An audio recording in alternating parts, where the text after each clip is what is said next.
जय हिंद दोस्तों।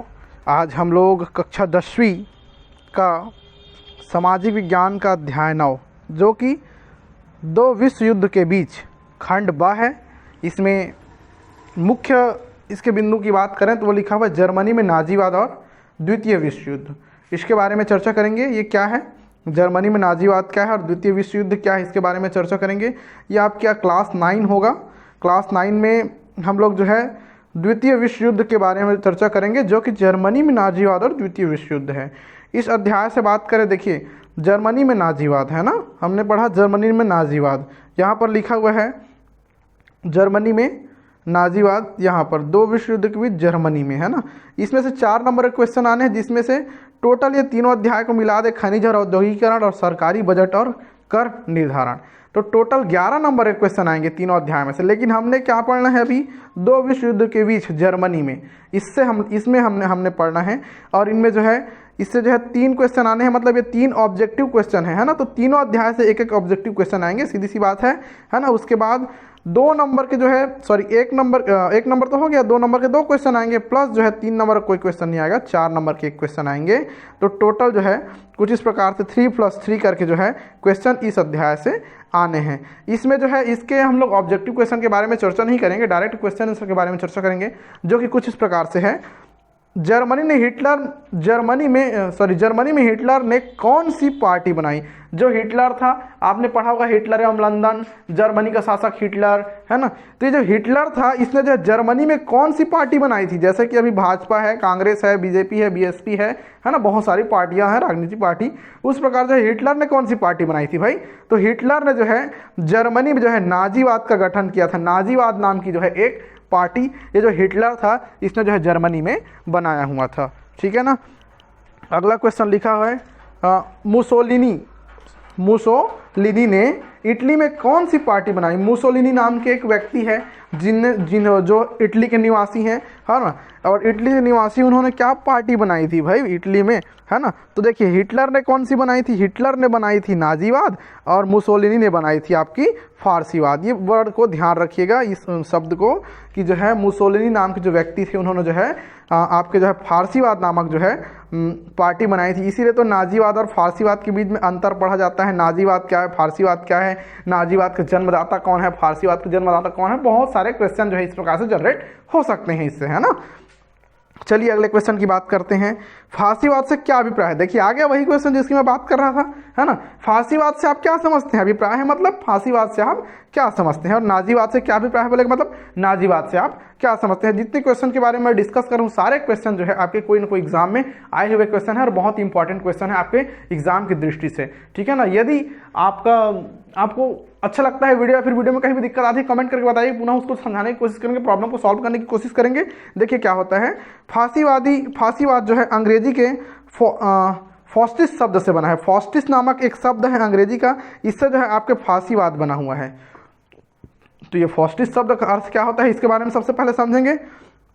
फॉस्टिस शब्द से ये शब्द जो है बना हुआ है फारसीवाद, जिसकी उत्पत्ति लैटिन शब्द, इस शब्द की उत्पत्ति लैटिन शब्द के फैसियो से हुई है ना। लैटिन शब्द किससे हुई है, फैसियो से हुई है। और फैसियो को क्या बोलते हैं, जिसका अर्थ है ये जो फैसियो है, इस फैसियो का अर्थ क्या होगा, तो फैसियो का अर्थ है क्या लिखा हुआ है, लकड़ियों का बंडल। लकड़ियों का एक जो बंडल होता है, लकड़ी का गट्ठा, जैसे बहुत सारे लकड़ी इसको एक प्रकार से बांध दिया जाए तो लकड़ी का गट्ठा जो है आपको जो है फैसियो का अर्थ होता है लकड़ियों का गट्ठा या लकड़ियों का बंडल। या फिर लिखा हुआ है फुतहाड़ी मतलब क्या होता है, जो प्राचीन रोमन सरकार की एकता, जो पुराने समय में जो रोमन सरकार थी, उस रोमन सरकार की एकता को हम लोग क्या कह सकते हैं, उसको कह सकते हैं फुतहाड़ी, जो प्राचीन रोमन सरकार की एकता है और अनुशासन व शक्ति का प्रतीक माना जाता है। यही जो फुतहाड़ी है,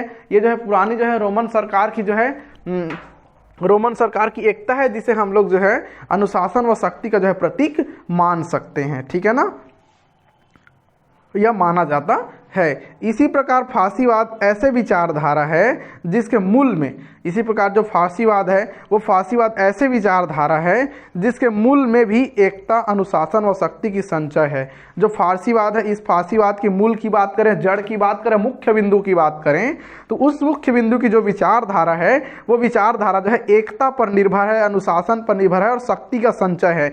यदि एकता है, संगठन में एकता है, क्या बोलते हैं, एक कोटेशन बोला जाता है ना, संगठन ही शक्ति है बोलते हैं।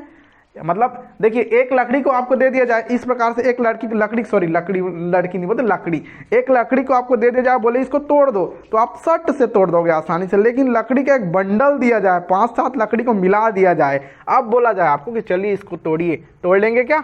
नहीं तोड़ सकते। क्यों? क्योंकि वो सारे लकड़ी मिल करके एक संगठन बना दिए, एक संगठन बनाए। अब संगठन की विचारधारा आपस में मिलती है तो संगठन जो है मजबूत हो जाएगी, और संगठन मजबूत हो जाएगी तो उसको आसानी से आप तोड़ नहीं सकते। इसलिए जो है इसको संगठन बनाते हैं, एक बंडल बनाते हैं। तो यही एकता है। और उस संगठन में आपका अनुशासन है, तो अनुशासन है तो उसकी जो है शक्ति का संचय वहीं पर होता है, वहाँ पर शक्ति बढ़ जाता है। संचय करना यानी होता है एकत्रित करना, ध्यान रखिएगा शब्दों को। जो आक्रमण राष्ट्रवाद को स्थापित करता है, आक्रामक जो राष्ट्रवाद है उसको जो है स्थापित करता है, यही जो है आपका अनुशासन, आपका शक्ति जो है, जो आपके आक्रामक राष्ट्रवाद है, इस राष्ट्रवाद को जो है, ये जो शक्तियाँ हैं, ये शक्ति जो है आपकी स्थापित करती है, फिर बनाती है, बनाए रखती है। ठीक है, अगला क्वेश्चन देखिए, राष्ट्रवाद और अति राष्ट्रवाद में क्या फ़र्क देखते हैं। जो राष्ट्रवाद है उसकी बात कर रहे हैं, और जो अति राष्ट्रवाद है, इन दोनों में क्या फ़र्क है बोले तो भी ठीक है, क्या अंतर है बोले, है ना। ये फ़र्क भी बोल सकते हैं, उसी को अंतर बोल सकते हैं आप, है ना। ठीक है, ये दोनों का मतलब एक ही होता है, फ़र्क मतलब भी एक ही होता है और अंतर मतलब भी एक ही होता है। ठीक है ना। क्वेश्चन यहाँ पर कुछ इस प्रकार से पूछा है कि इसमें फ़र्क क्या है या फिर अंतर क्या है, तो समझते हैं दोनों में अंतर क्या है, अति राष्ट्रवाद और राष्ट्रवाद में। तो देखिए लिखा हुआ है, अपने राष्ट्र के भीतर, अपने राष्ट्र के यानी कि अपने देश के भीतर किसी प्रकार का मतभेद ना हो, कोई भी प्रकार का मतभेद ना हो। जैसे कि हमारा देश है भारत, हमारे देश भारत के अंदर जो है किसी भी प्रकार का मतभेद नहीं होता है, कोई भी प्रकार की मतभेद अपने भारत में ना हो। ठीक है ना। यह राष्ट्रवाद की भावना है, ये भावना है, ये जो है अपने राष्ट्रवाद की भावना है। ठीक है ना। विश्व में अपने राष्ट्र का आधिपत्य स्थापित करना अति राष्ट्रवाद कहलाता है। विश्व में, पूरे विश्व की बात करें, पूरे विश्व में बहुत सारे देश हैं, इस विश्व के बहुत सारे देश में अपने इस देश की, भारत देश की क्या करना, आधिपत्य स्थापित करना। आधिपत्य मतलब अधिकार, आधिपत्य स्थापित करना, यही जो है आपका अति राष्ट्रवाद कहलाता है, या फिर यही भावना आपकी अति राष्ट्रवाद की भावना होगी। अगला क्वेश्चन क्या लिखा हुआ है, अगला क्वेश्चन लिखा है, हिटलर की विदेश नीति के 2 उद्देश्य लिखिए। हिटलर ने विदेश नीति बनाई थी, है ना, उस विदेश नीति की 2 उद्देश्य बताइए, किस उद्देश्य से जो है आपकी विदेश नीति बनाई गई थी। देखिए, कोई भी कारण होता है कोई भी कार्य होता है, उस किसी भी कार्य को करने के पीछे एक कारण होता है हमारा। जैसे कि हमें क्या करना है, खाना खाना है, तो खाना खाने के पीछे का कारण क्या है, हमें भूख लग रही है, हमें एनर्जी चाहिए, है ना। जैसे हमें सोना है, तो सोने के पीछे का कारण क्या है, हमारे शरीर को आराम चाहिए, है ना। तो किसी भी कार्य को करने के पीछे एक उद्देश्य होता है। तो हिटलर ने जो है विदेश नीति बनाई थी, तो विदेश नीति के क्या उद्देश्य हैं भाई, तो देखिए यहाँ पर लिखा हुआ है विदेश नीति के उद्देश्य क्या है। यहाँ पर लिखा हुआ है आपके वर्साय की संधि की क्या लिखा है, अपमानजनक शर्तों को समाप्त करना। जो वर्साय की संधि हुई थी, वर्साय की संधि क्या है बताइए, मैंने आपको पहले पढ़ा दिया है वर्साय की संधि क्या होती है। तो वर्साय की संधि में जो है अपमानजनक शर्तें थी, है ना, कुछ अपमानजनक शर्तें थी। इस अपमानजनक शर्तों को जो है समाप्त करना, खत्म करना। ठीक है, ये जो है आपकी क्या बोलते हैं, ये हिटलर ने जो है विदेश नीति बनाई थी। इसमें जो है यहाँ जो है फर्स्ट पॉइंट इस प्रकार का था, हिटलर की विदेश नीति में वर्साय की अपमानजनक संधियों को जो है समाप्त करना, अपमानजनक जो शर्त है उसको समाप्त करना जो है हिटलर की विदेश नीति का मुख्य कारण था, फर्स्ट बिंदु था, प्रथम बिंदु था। सेकेंड पॉइंट लिखा हुआ है, जर्मनी की सीमाएं जो है फैलाना तथा अपने खोए प्रांतों को वापस प्राप्त करना। जो जर्मनी की सीमाएं हैं उसको आप फैलाएंगे, यानी कि अपने देश को बढ़ाएंगे, सीमा का विस्तार करेंगे, है ना। तो जर्मनी की सीमाओं को फैलाना तथा अपने खोए हुए प्रांत को वापस करना, तथा अपने जो जो प्रांत चला गया था, जो क्षेत्र चला गया था, किससे चला गया था? वर्साय की संधि से। वर्साय की संधि हुई तो प्रांत क्षेत्र को बांट दिया गया था जर्मनी के, क्योंकि वर्साय की जो संधि हुई थी ना, सबसे ज्यादा प्रभावित हुआ था तो वह हुआ था जर्मनी राज्य। आपने इससे पहले वीडियो में पढ़ा, अगर नहीं देखा होगा तो डिस्क्रिप्शन में उसका पूरी प्लेलिस्ट का लिंक पड़ा हुआ है, वहां जाके आप देख सकते हैं कि वर्साय की संधि क्या थी, वर्साय की संधि से जो है जर्मनी को किस प्रकार से नुकसान हुआ था। बात करेंगे वर्साय की संधि की तो पूरी तरह जो है उसमें जर्मनी को पूरी तरह से बर्बाद करने का एक प्लानिंग था वर्साय की संधि, है ना। तो इसी वर्साय की संधि में जो अपमानजनक शब्द थे जर्मनी के लिए, जो हानिकारक शब्द थे, इसको हटाना हिटलर के लिए सबसे बड़ी चुनौती थी। इसलिए हिटलर ने जो है सबसे पहले जो है इसी अपमानजनक जो शब्द हुए थे, जो नियम बनाए गए थे, इसको जो है हटाना जो है प्रमुख उद्देश्य रहा हिटलर का विदेश नीति का, ठीक है ना। और इन्होंने क्या किया था पता है? जर्मनी जो राज्य थे ना उसको पूरी टुकड़े टुकड़े में बांट दी थी वर्साय की संधि करके, है ना, और अलग अलग क्षेत्रों में दे दी थी। तो हिटलर को उसको वापस लेना था, क्योंकि अपने साम्राज्य का विस्तार करना था हिटलर को। आ रही बात समझ में? तो यही जो है वर्साय की संधि थी, जिसको मैंने एकदम आपकी कहा जाए तो लो लेवल लैंग्वेज में मैंने समझा दिया, ठीक है। अगला क्वेश्चन क्या लिखा हुआ है? अगला क्वेश्चन लिखा है संयुक्त राष्ट्र संघ की स्थापना के 3 उद्देश्य। जो संयुक्त राष्ट्र संघ की स्थापना हुई थी, USSR क्या बोलते हैं मुझे नहीं, इंग्लिश में नहीं पता इसको, USSR बोलते हैं शायद इसको, संयुक्त यूनियन राष्ट्र, है ना, नेशन बोलते हैं, UN कुछ बोलते हैं, मुझे कंफर्म नहीं है इसके बारे में, छोड़िए इसको। संयुक्त राष्ट्र संघ की स्थापना के 3 उद्देश्य क्या क्या हैं भाई? तो संयुक्त राष्ट्र संघ की स्थापना के 3 उद्देश्य थे। पहला उद्देश्य है इसका विश्व शांति एवं सुरक्षा को बनाए रखना, पूरे विश्व में शांति स्थापित करना और सभी देशों की सुरक्षा को बनाए रखना। ये जो है संयुक्त राष्ट्र संघ की जो है पहली उद्देश्य थी। दूसरे उद्देश्य क्या थे? देखिए, विश्व में शांति नहीं बना रहेगा, सुरक्षा नहीं बना रहेगा तो रात दिन मारपीट, लड़ाई झगड़ा, इधर उधर की तमाशाएं होंगी, एक देश दूसरे देश पर अटैक करेगा, एक दूसरे को गुलाम बनाने की कोशिश करेगा, तो पूरी शांति समाप्त हो जाएगी, जीवन जीना दुभर हो जाएगा। और जब जीवन जीना दुभर हो जाएगा तो फिर ऐसे जिंदा रह के तुम करोगे क्या भाई गुंडा राज में, है ना। तो सबसे पहले तो उसके लिए विश्व शांति और सुरक्षा को बनाए रखना चाहिए, प्रमुख उद्देश्य संयुक्त राष्ट्र संघ की, ठीक है। दूसरी उद्देश्य क्या थी? अंतर्राष्ट्रीय जगत में, जो अंतर्राष्ट्रीय जगत यानी कि देश संसार है, उसमें मैत्रीपूर्ण संबंध स्थापित करना। जो अंतर्राष्ट्रीय देश है, जगत नहीं होगा यहाँ पर, ध्यान रखिएगा, ये देश होगा। अंतर्राष्ट्रीय देश में जो है मैत्रीपूर्ण यानी कि मित्रता पूर्ण जो है संबंध को बनाए रखना जो है आपकी दूसरी उद्देश्य थी। क्योंकि आप मित्र से, अपने दोस्त से लड़ाई नहीं करते हैं, है ना। लड़ाई किससे करते हैं? दुश्मन से करते हैं, है ना। तो अगर मित्रतापूर्ण संबंध बनाते हैं तो अच्छा चलेगा देश, दोनों देश अच्छे रहेंगे, है ना, शांतिपूर्ण माहौल बना रहेगा। तीसरी बात क्या थी? तीसरी पॉइंट क्या थी? अंतर्राष्ट्रीय विवादों को शांतिपूर्ण ढंग से सुलझाकर युद्ध को रोकना।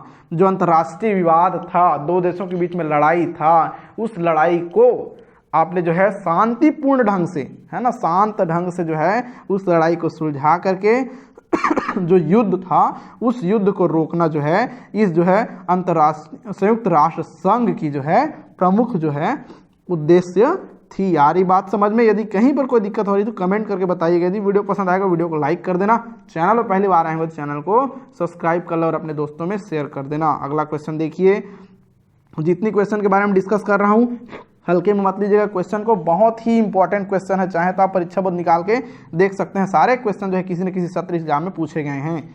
अगला क्वेश्चन है, इटली एक देश है, इसमें जो है मुसोलिनी नाम के जो है एक व्यक्ति थे जिन्होंने एक पार्टी बनाई थी, है ना, कि उत्कर्ष के 4 कारण लिखी। इसके उत्कर्ष यानी कि सक्सेस होने के 4 कारण, क्या क्या 4 कारण है भाई देखते हैं, बात करते हैं इसके।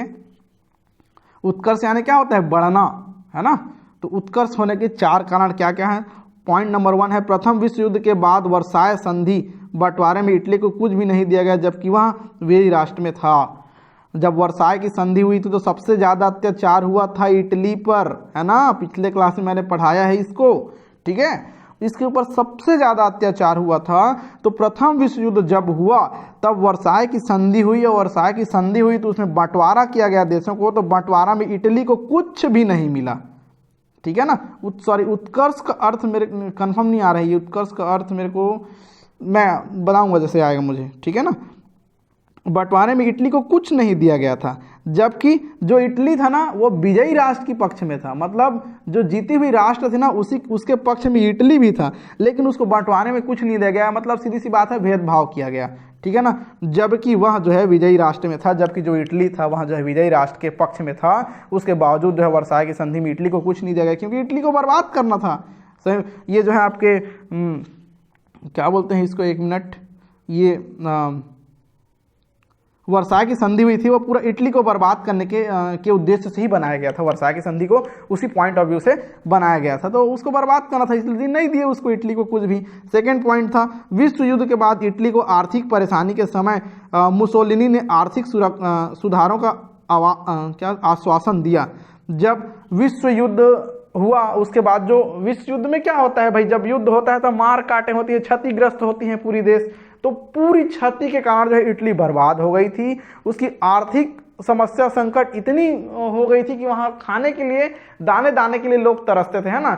जब 1984 से 88 के बीच में जब युद्ध चला था ये, तो सॉरी 84 से 88 मेरे ख्याल से, मेरे को सन याद नहीं है, लेकिन ये 4 साल चला, 14 से 18 है, 14 से 18 जब युद्ध चला था, ये 4 साल, तो उसमें जो है लंबी समय तक जब युद्ध चला तो उनके जो है युवकों को समझ में आ गया था कि युद्ध में कुछ नहीं रखा है, शांति की मांग करते हैं, इस प्रकार का समझा रहा था मैं आपको। तो युद्ध होगा, लड़ाइयाँ होंगी, तो आर्थिक संकट तो आएंगे ही आएंगे, भूखमरी भी होगी, है ना। तो आर्थिक परेशानी हो गई थी इटली को। अब इटली को आर्थिक परेशानी हो गई थी, तो इसने मुसोलिनी ने कहा था कि मैं आपको आर्थिक सुरक्षा यानी कि आपके आर्थिक स्थिति को सुधारूंगा, इस प्रकार का जो है उन्होंने आश्वासन दिया था कि नहीं, मैं आपकी मदद करूंगा, मैं आपको खाने के लिए सामान दूंगा, आपको पैसा दूंगा, ये सब का जो है आश्वासन जो है आपके मुसोलिनी ने जो है दिया था। किसको दिया था? इटली को दिया था। ठीक है, तीसरा पॉइंट क्या लिखा हुआ है, सरकार की निष्क्रियता के कारण इटली में अराजकता जैसी स्थिति का निर्मित होना। सरकार की निष्क्रियता, निष्क्रियता माने कार्य नहीं करना, निष्क्रिय हो जाना, इनएक्टिव बोलते हैं या फिर डीएक्टिव बोलते हैं, है ना। डीएक्टिव हो गया, कार्य नहीं किया, सरकार जब कार्य नहीं कर रहा था, कोई कदम नहीं उठा रहा था, तो इस स्थिति में जो इटली की माहौल थी, इटली की जो माहौल थी, अराजकता जैसी जो है माहौल उस वहाँ पर उत्पन्न हो गई थी इटली में। ठीक है, क्योंकि सरकार कोई कार्य कर नहीं रहा था, सक्रिय नहीं था, निष्क्रिय था वो, है ना, सोया हुआ था, सरकार कोई कार्य करता ही नहीं था, इसलिए अराजकता जो है फैल गई थी। अराजकता मतलब क्या होता है, कमेंट करके बताइए अराजकता मतलब।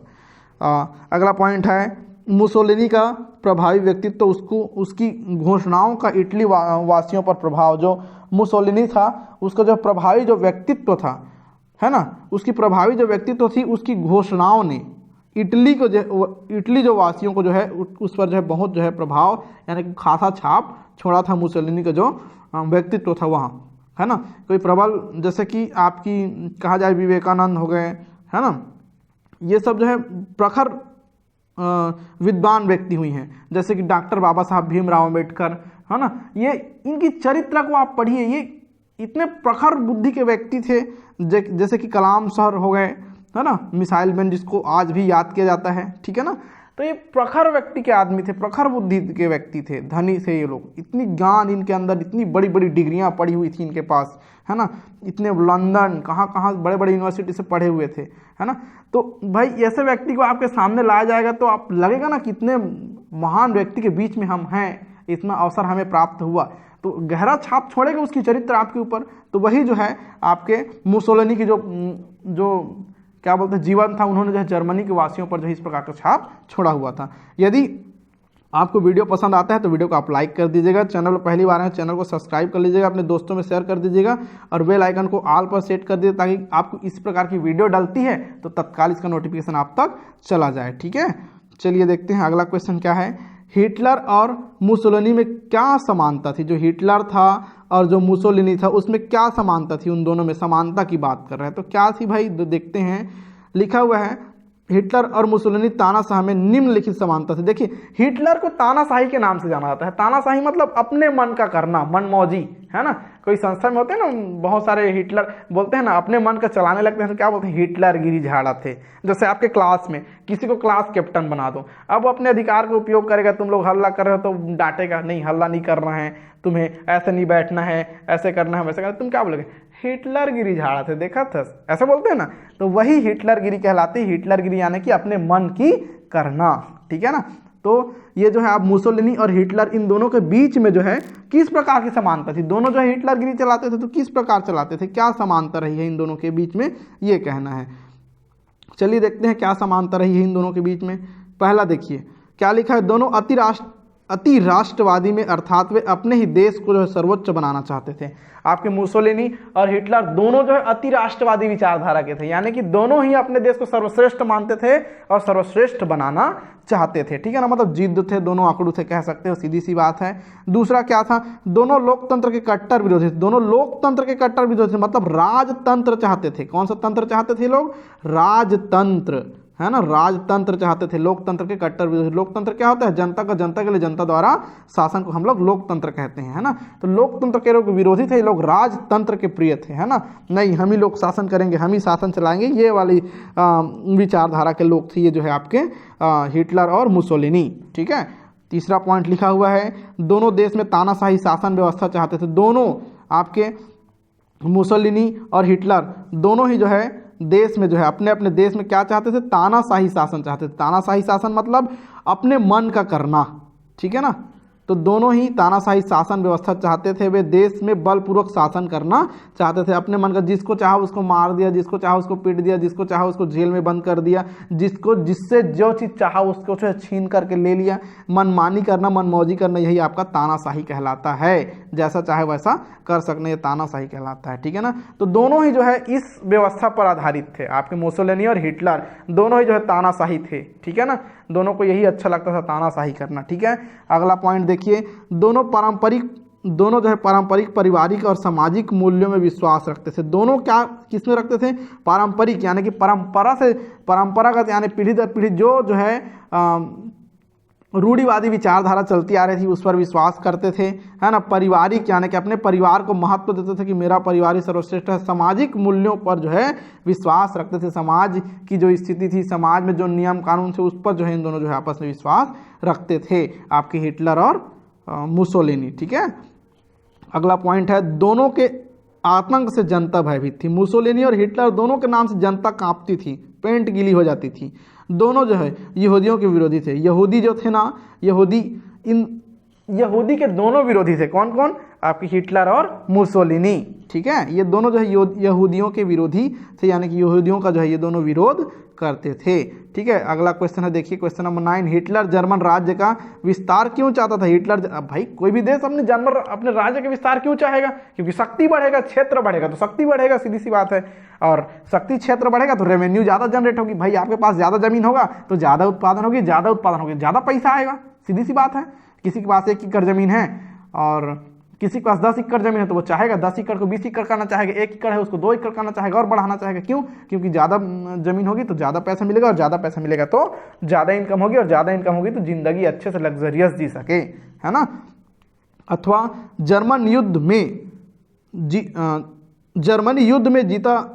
जीत जाता तो दुनिया पर पड़ने वाले उनके प्रभाव पर प्रकाश डाली। यदि जर्मनी जो है युद्ध जीत जाता तो दुनिया पर जर्मनी का क्या प्रभाव पड़ता भाई, इसको बताने के लिए बोल रहा है। चलिए देखते हैं आंसर क्या है इसका। हिटलर कहता था कि जर्मन लोगों को सांस लेने व पनपने के लिए जगह की जरूरत है, जिसे हासिल करने के लिए पूर्वी यूरोप के लोग को सफाया करके उनकी जमीन पर कब्जा करना होगा।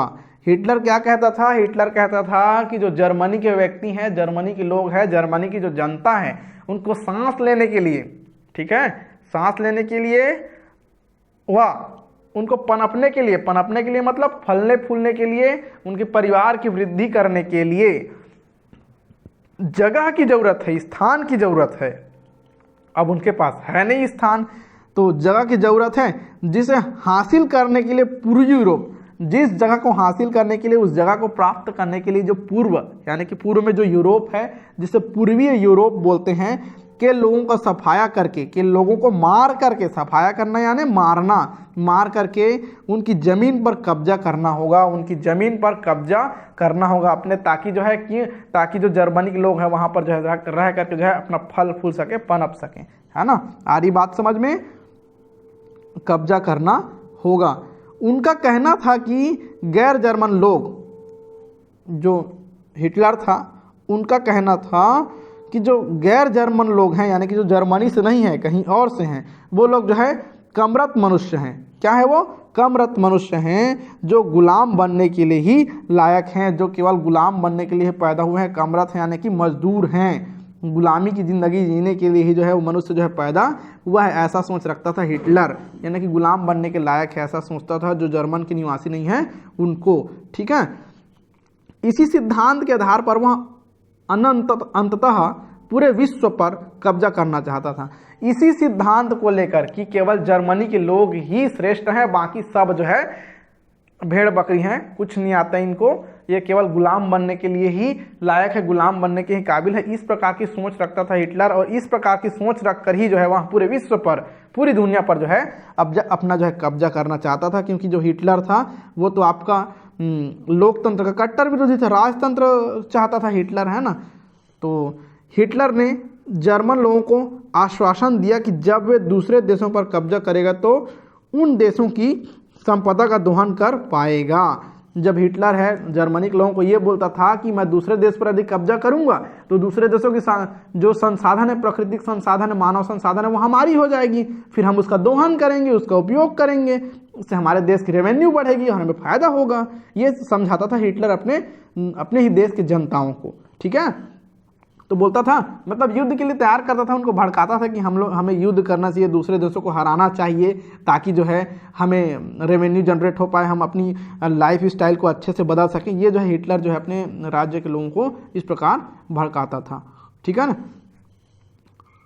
और इससे हर जर्मन का जीवन बेहतर होगा। वही बात जो मैंने अभी कही, इससे क्या होगा, हर जो जर्मन व्यक्ति है उसका जीवन स्तर बेहतर हो पाएगा। जर्मन सैनिक को यहाँ बताया गया कि दूसरे देश के लोग कामरत मनुष्य हैं जो जर्मन नस्ल के आगे टिक नहीं पाएंगे और जल्द ही हार जाएंगे। उन्होंने जो हिटलर था उन्होंने अपने सैनिक को ये बोला, ये कह करके मोटिवेट किया कि जो अन्य देश के जो लोग हैं ना वो कामरत हैं, मजदूर किस्म के लोग हैं, पूरे ख़त्म प्राणी हैं, वो जो है हमारे जर्मन नस्ल के जो लोग हैं उसके सामने जो है ज़्यादा दिन तक टिक नहीं पाएंगे और जल्द ही जो है लोग हार जाएंगे और आसानी से हम लोग जो है किसी भी देश को गुलाम बना सकते हैं। इस प्रकार जो है अपने जो सैनिक थे उनको जो है आश्वासन दिया था। किसने आश्वासन दिया था? हिटलर ने। तानाशाह के नाम से जाना जाता है हिटलर को, है ना। तो इसको ये जो है इस प्रकार जो है आश्वासन दिया था। अगला क्वेश्चन क्या है? फांसीवाद और लोकतांत्रिक यानी कि उदारवाद में क्या अंतर है, विस्तार से समझाइएगा। अथवा फांसीवाद के 4 लक्षण लिखिए अथवा लोकतांत्रिक उदारवाद के लक्षण लिखिए। ठीक है ना, ये 3 जो क्वेश्चन है उसका आंसर कुछ इस प्रकार से, एक ही आंसर होगा इसका, है ना। देखिए किस प्रकार से लिखा हुआ है, एक जो है आपका फांसीवाद है, दूसरा आपका लोकतांत्रिक उदारवाद है। ठीक है ना, तो देखिए फांसीवाद क्या है, तो फांसीवाद सीधी सी बात है, ये तो हिटलर लंदन वाला है, सीधी सी बात है, तो ये तो तानाशाही होगा। तो फांसीवाद क्या था? तानाशाही तथा एक व्यक्ति के शासन में विश्वास रखता था, यानी कि ये लोकतंत्र पर विश्वास नहीं लगता था। कौन? फांसीवाद हिटलर ने दिया था, तो लोकतंत्र पर ये भरोसा नहीं करता था, ये राजतंत्र ही बेटर है बोलता था। जबकि लोकतांत्रिक उदारवाद स्पष्ट हो रहा है, लोकतांत्रिक मतलब लोकतंत्र मतलब क्या होता है? जनता का जनता, गैर जनता द्वारा शासन, मतलब जनता शासन करेगा, जो कि भी वर्तमान समय में हमारे भारत देश में चल रहा है ना। तो लोकतांत्रिक उदारवाद संवैधानिक शासन में विश्वास करता था। जो लोकतांत्रिक उदारवाद था वह जो है आपके संवैधानिक शासन जो कि अभी चल रहा है वर्तमान समय में, है ना, इस पर जो है विश्वास रखता था।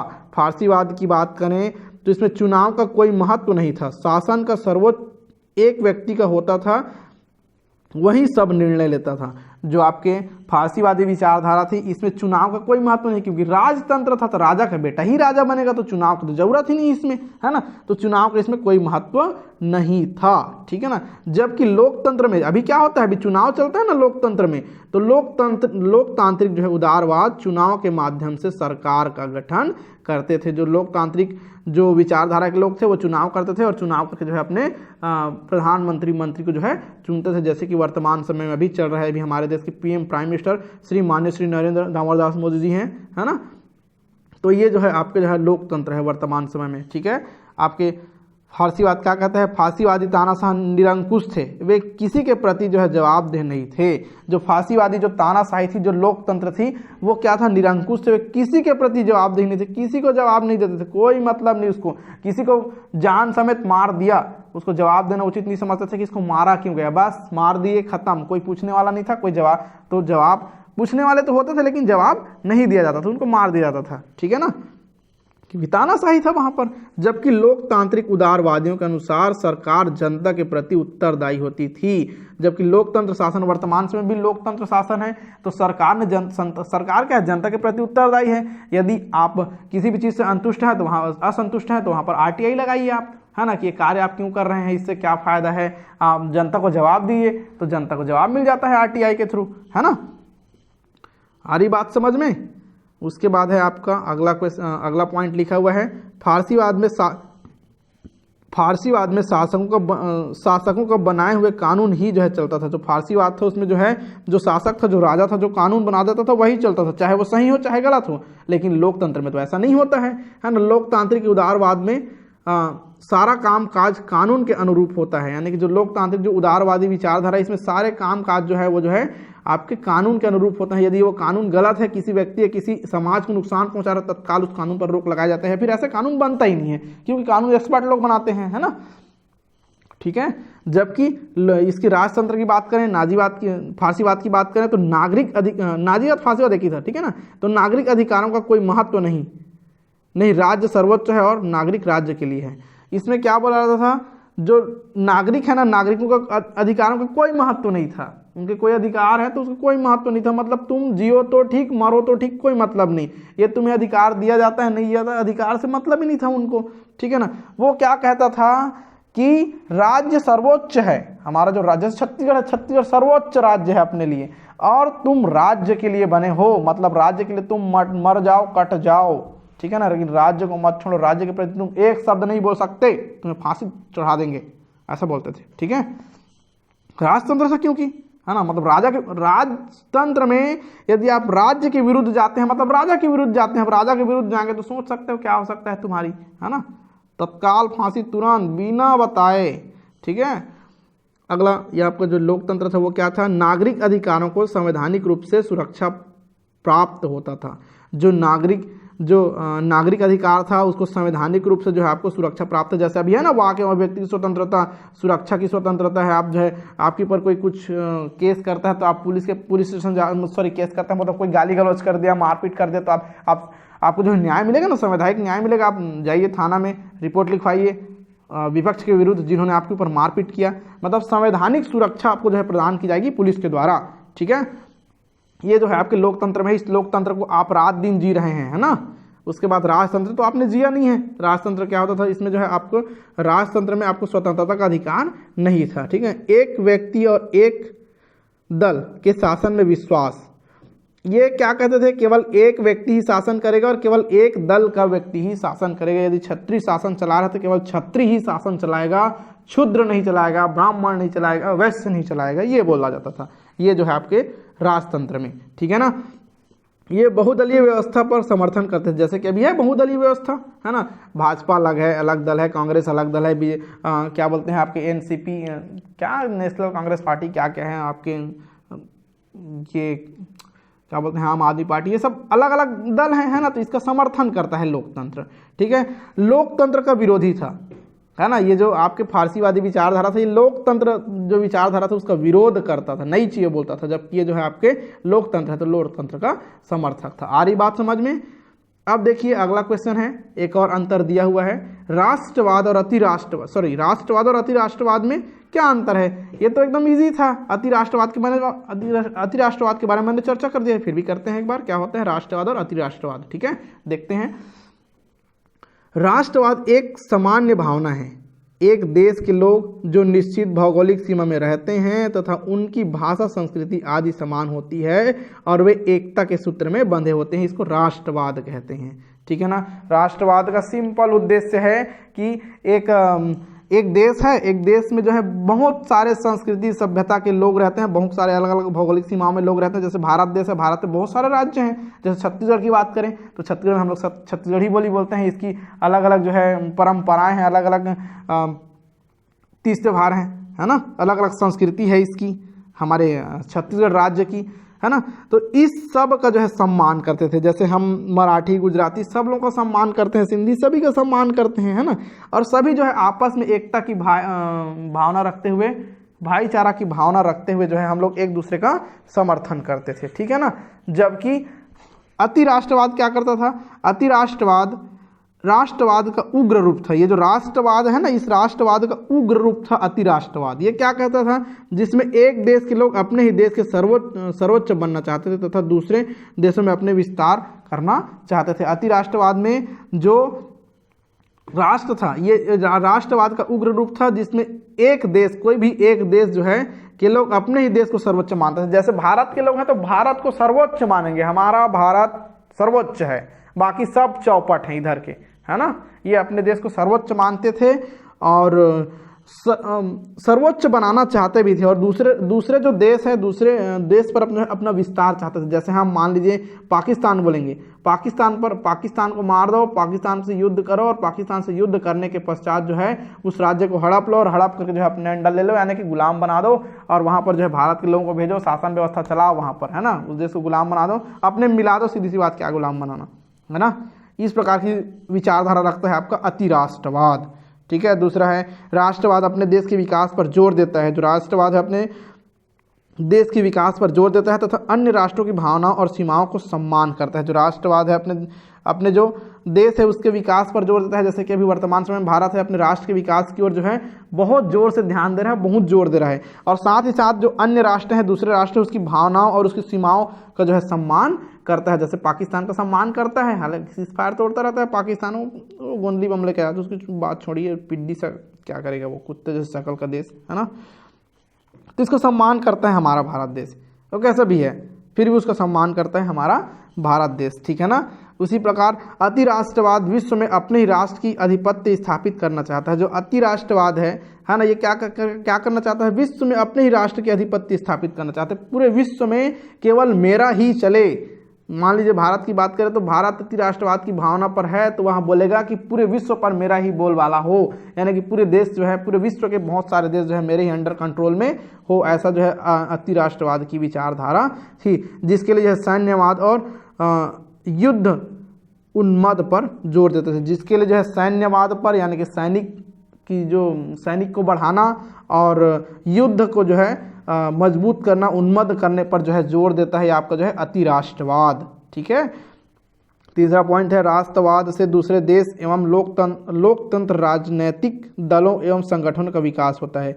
राष्ट्रवाद से जो दूसरे देश हैं वे और जो लोकतंत्रात्मक जो राज्य हैं और दलों का संगठन है वो जो है उसका विकास होता है। राष्ट्रवाद से क्या करेंगे हम लोग, दूसरे देश एवं लोकतंत्रात्मक राजनीतिक दलों का जो है संगठन का विकास जो है हमारे राष्ट्रवाद के थ्रू हो सकता है। जबकि अति राष्ट्रवाद में क्या है, अति राष्ट्रवाद हिंसा और बलपूर्वक अन्य राजनीतिक दलों, संगठनों आदि को ध्वस्त करने में भी जो है विश्वास रखता है। मतलब अपने ताकत दिखाने की जो स्थिति जो है अति राष्ट्रवाद की है, अपने ताकत से जो है अन्य राजनीतिक दलों को, संगठनों को तोड़ करके, खत्म करके जो है केवल एक राजनीतिक दल पर जो है और हिंसा, मारपीट, लड़ाई झगड़ा, इस पर जो है विश्वास रखता है आपका अति राष्ट्रवाद, ठीक है। राष्ट्रवाद में विश्व शांति का कोई खतरा नहीं होता। राष्ट्रवाद में जो है विश्व शांति को कोई खतरा नहीं होता है, जबकि अति राष्ट्रवाद विश्व शांति के लिए जो है खतरा है। जो अति राष्ट्रवाद है वो पूरी विश्व की शांति के लिए खतरा है, क्योंकि वो अपने आप को सर्वश्रेष्ठ मानता है, मैं सबसे ज़्यादा ताकतवर हूँ, श्रेष्ठ हूँ, ऐसा मानता है अति राष्ट्रवाद, है ना। तो ये तो खतरा होगा अन्य देशों के लिए, ठीक है ना। अगला क्वेश्चन है वो कुछ इस प्रकार से, संयुक्त राष्ट्र सुरक्षा परिषद में किसे विशेष अधिकार दिया और क्यों। जो संयुक्त राष्ट्र सुरक्षा परिषद है उसने जो है किसे विशेष अधिकार दिया और क्यों दिया। तो संयुक्त राष्ट्र संघ की सुरक्षा परिषद में 5 देशों को विशेष अधिकार दिया गया। इन देशों में संयुक्त राज्य अमेरिका, ग्रेट ब्रिटेन, फ्रांस, चीन, सोवियत संघ, रूस आदि जो है प्रमुख थे। ये 5 राष्ट्र संयुक्त राष्ट्र संघ के स्थायी सदस्य थे। उन्हें वीटो का अधिकार था। वीटो पावर क्या है पढ़ के बताइएगा, कमेंट करके बताइएगा अगर आपको वीटो पावर जानना है तो। कोई बहुत बड़ी चीज़ नहीं है वीटो पावर, ठीक है ना। ये आपके राष्ट्रपति के पास भी होता है अपने देश में। इन्हें वीटो का अधिकार था। आपत्तिजनक निर्णय को वो सैनिक बल पर लागू कर सकते थे, इसलिए उन्हें विशेष अधिकार देकर शक्तिशाली बनाया गया था। इसके कारण संयुक्त राष्ट्र संघ जो है सफल हो सका। आज भी इस अधिकार के आधार पर विश्व शांति बनाने में सफल हो रहा है। ये जो है आपके वीटो पावर लगा देता है, कहीं भी वीटो पावर लगाया तो कोई भी कानून बना सकता है है ना, वीटो पावर लगा करके। तो इसी के कारण जो है पूरे विश्व शांति को स्थापित रखने में जो आपके संयुक्त राष्ट्र सुरक्षा परिषद है ये जो है अभी भी शामिल है, और इसको पूरे देश को मानना पड़ता है। पूरी विश्व के जो देश हैं उसको जो है पूरी जो है इनकी बातों को मानना पड़ता है। क्यों मानना पड़ता है? क्योंकि ये जो विश्व शांति को जो है स्थापित करना चाहते हैं, इसलिए जो है आपके संयुक्त राष्ट्र सुरक्षा परिषद की बातों को जो है पूरे विश्व को मानना पड़ता है और माना जाता है, क्योंकि इसको वीटो का अधिकार है। ठीक है, इस प्रकार आपका अध्याय कौन सा था? आपका दो विश्व युद्धों के बीच जो आपके बाद जर्मनी में नाजीवाद और द्वितीय विश्व जो है कंप्लीट होता है। यदि आपको वीडियो पसंद आता है तो वीडियो को आप लाइक कर दीजिएगा। यदि चैनल पे पहली बार आए होंगे तो चैनल को सब्सक्राइब कर लीजिएगा, अपने दोस्तों में शेयर कर दीजिएगा और बेल आइकन को ऑल पर प्रेस कर दीजिएगा, ताकि जो है जिस आपको जो है कभी भी वीडियो अपलोड होती है तो उसकी जानकारी आपको तुरंत नोटिफिकेशन के माध्यम से सबसे पहले पहुंच जाए। Thanks for watching. वीडियो को देखने के लिए बहुत बहुत धन्यवाद। मिलते हैं एक नए वीडियो में, तब तक के लिए जय हिंद।